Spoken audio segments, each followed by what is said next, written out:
Events. This is the sign you're gonna see coming up, and you make a left in there. So this is the entrance from for the Maple Leaf Event Center. You're gonna come up through that road and come down this drive. This is extra parking here. You're gonna come all the way down. You'll see a sign. Make a quick left, and you'll see this building here, right in front of you. Generally speaking, summer events, the weddings the ceremony is outside in the back, and we'll show you that in a moment. And the receptions are inside, but occasionally they'll do some dancing outside too, and I'll show you that as well. For load in, they said you can load your car in right here up front, as well as there is a load in over here. There's a set of doors you can see right there, and you can go through there, so either one works. They're not very picky on parking, so I would say, just to be polite, don't park right in front of these doors, but you could probably park somewhere in this lot and you'll be fine, and then just move it at the end of the night. So we're gonna go inside now, so you can see the space.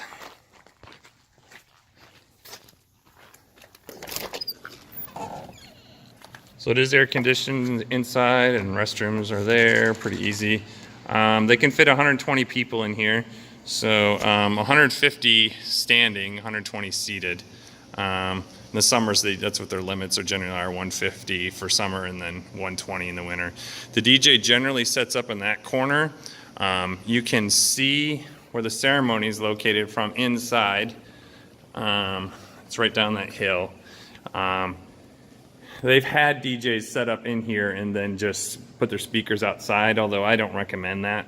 But you can see there's power there, and there's power there, so there's plenty of power.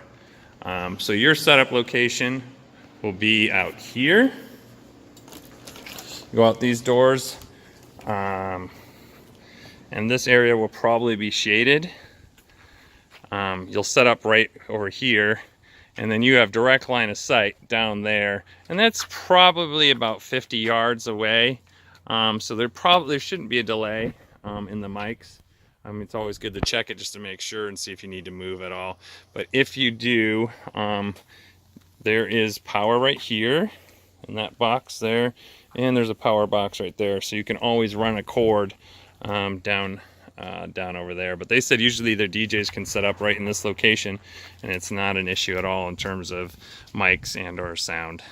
Things to note: if they do the ceremony or the reception, and they do some dancing outside, they don't want speakers outside. They want the speakers to be inside, placed inside, aimed outside, so that way you don't get as much music flying out the window or the doors.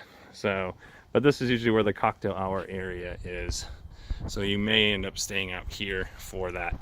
So my suggestion for this venue is to do 2 setup locations, even though they're close together, just so we don't have any issues with mics.